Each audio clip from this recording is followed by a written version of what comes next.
तो hello students, स्वागत है आपका चैनल पे। तो आज हम क्लास 10 मैथ्स का चैप्टर नंबर 3 जो कि हमारा pair of linear equation in two variable, ठीक है। इस चैप्टर का हम एक्सरसाइज 3.2 का क्वेश्चन नंबर 3 करने वाले हैं। तो पढ़ते हैं क्या बोला है क्वेश्चन नंबर 3 में। On comparing the ratios a1/a2, b1/b2 and c1/c2, find out whether the following pair of linear equation consistent are और इनकंसिस्टेंट।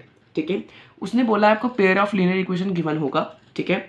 उसमें आपको a1 a2 b1 b2 c1 c2 को फाइंड आउट करके उनको कंपेयर करना है, ठीक है। इतना प्रोसेस तो आई होप आप सबको आता होगा। नहीं आता तो आप मेरी प्रीवियस वीडियो देख सकते हैं, नहीं तो मैं आपको इस वीडियो में भी एक्सप्लेन कर दूंगा, ठीक है।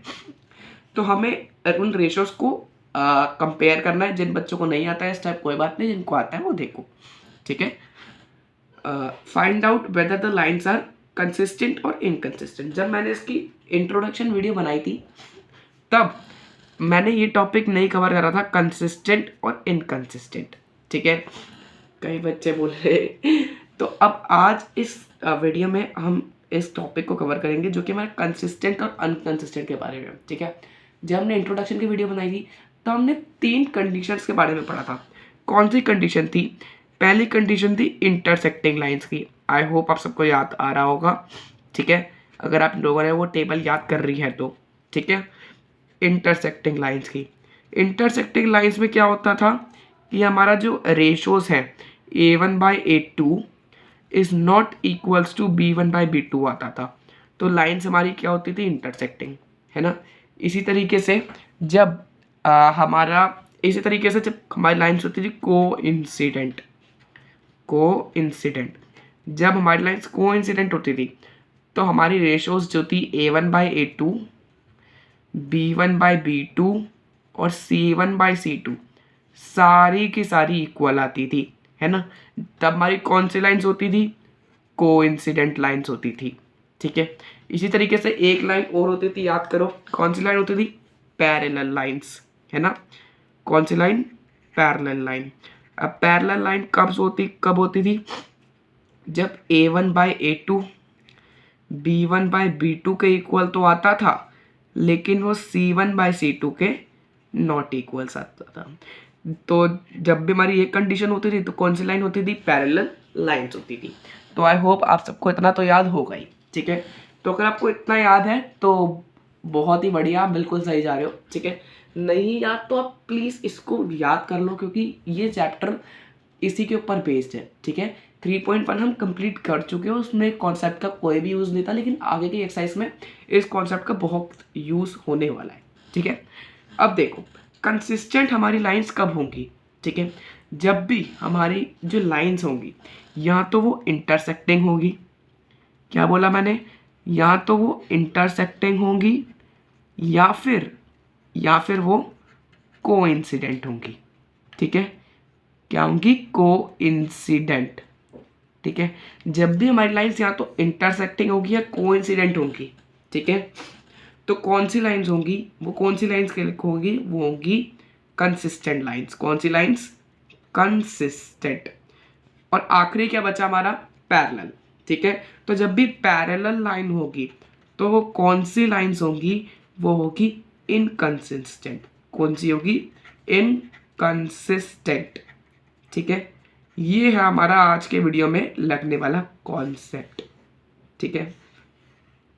तो अब हमें पता कैसे चलेगा कि लाइन इंटरसेक्टिंग है, कोइंसिडेंट है या पैरेलल है? तो ये रही हमारी सारी कंडीशन, ठीक है। रेशियोज लिखेंगे, जब भी a1/a2 b1/b2 के नॉट इक्वल्स आएगा तो कौन सी लाइन होगी? इंटरसेक्टिंग। और अगर इंटरसेक्टिंग होगी तो कौन सी लाइन होगी? वो कोइंसिडेंट, ठीक है। अगर कोइंसिडेंट लाइन्स आई, ठीक है, कोइंसिडेंट लाइंस आ गई तो कौन सी लाइंस होगी? वो कंसिस्टेंट हो जाएंगी, है ना। और पैरेलल लाइंस वाली कंडीशन आ गई तो कौन सी हो जाएंगी? वो इनकंसिस्टेंट हो जाएंगी, ठीक है। आई होप आप सबको समझ में आ रहा होगा, ठीक है। अब थोड़ा और क्लियर करने के लिए इस कॉन्सेप्ट को हम 2 क्वेश्चंस को सॉल्व कर लेते हैं जिससे हमारा एक कॉन्सेप्ट क्लियर हो जाएगा। और ये जो मैंने 2 क्वेश्चन लिए हैं ये इसी क्वेश्चन के फर्स्ट 2 पार्ट्स हैं, रेस्ट 3 पार्ट्स हम अगली वीडियो में सॉल्व करेंगे, ठीक है। अब देखो या उसने क्या बोला था? हमें 2 इक्वेशंस गिवन होगी, आ गई हमारे पास 2 इक्वेशंस, ठीक है। अब इन 2 इक्वेशन के साथ क्या करना है? हमें तो सबसे पहले A1/A2, B1/B2 और C1/C2 लिखना है। अब देखो मैंने बताया था ये फर्स्ट इक्वेशन मान लो, ये सेकंड इक्वेशन मान लो। जिन्होंने इंट्रोडक्शन वाली वीडियो देखी उनको पता होगा, मैंने बताया था फर्स्ट इक्वेशन में x के साथ वाली डिजिट क्या होगी हमारी A1। क्या बोला मैंने? फर्स्ट इक्वेशन में x के साथ वाली डिजिट जो कि है 3 वो हमारी क्या होगी A1। A1 क्या आ गया 3।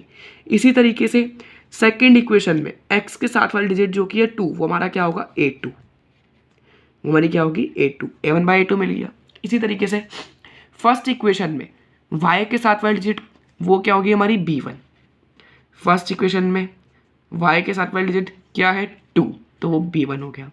अब सेकेंड इक्वेशन में y के साथ वाली डिजिट क्या है -3, साइन को आपको साथ में लेना है, ठीक है, तो वो क्या हो गया हमारा B2।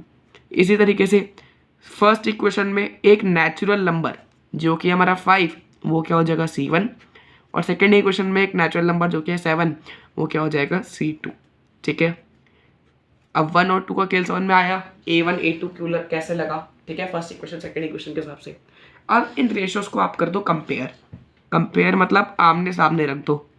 3/2, ठीक है, 2/-3 और 5/7।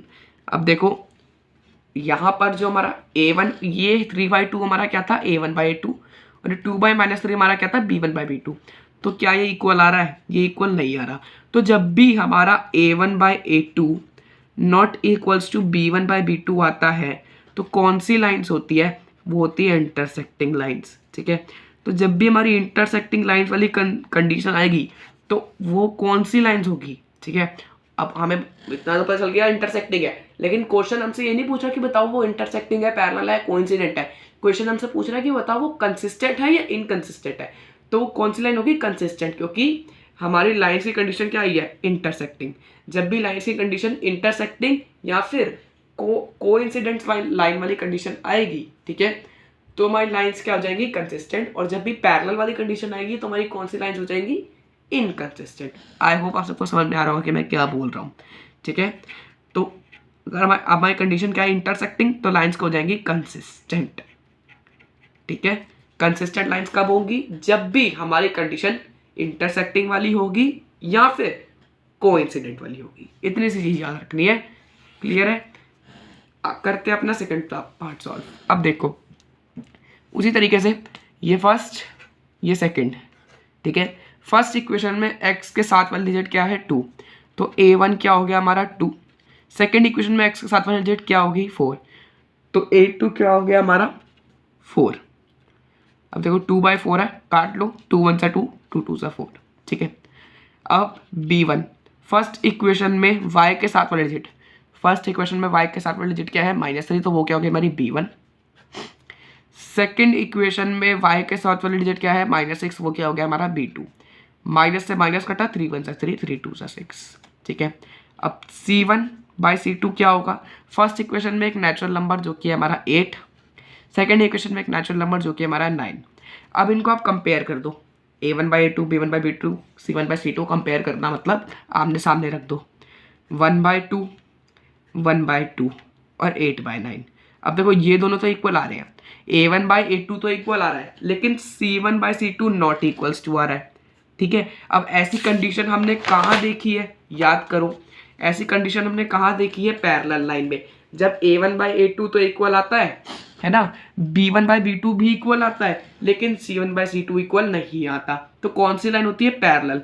अगर पैरेलल लाइन होती है तो उसको किस कंडीशन में काउंट करते हैं हम? इनकंसिस्टेंट में, ठीक है। कौन से में? इनकंसिस्टेंट में। आया समझ में, ठीक है। आई होप आप सबको क्लियर हो रहा होगा। अब लाइन्स कौन सी हुई? पैरेलल, ठीक है। तो हमारा ये वाला जो इक्वेशन है वो कौन सी होगी? इनकंसिस्टेंट इक्वेशन होगी, इनकंसिस्टेंट, ठीक है, क्लियर है। तो इसी के साथ हमारी आज की वीडियो वहीं पर होती है ख़त्म। आई होप आप सबको समझ में आया होगा कि आज हमने कैसे कंसिस्टेंट और इनकंसिस्टेंट के कॉन्सेप्ट को समझा। अगली वीडियो में हम अपना इसी क्वेश्चन के बाकी के 3 पार्ट्स करेंगे, ठीक है। Thanks for watching.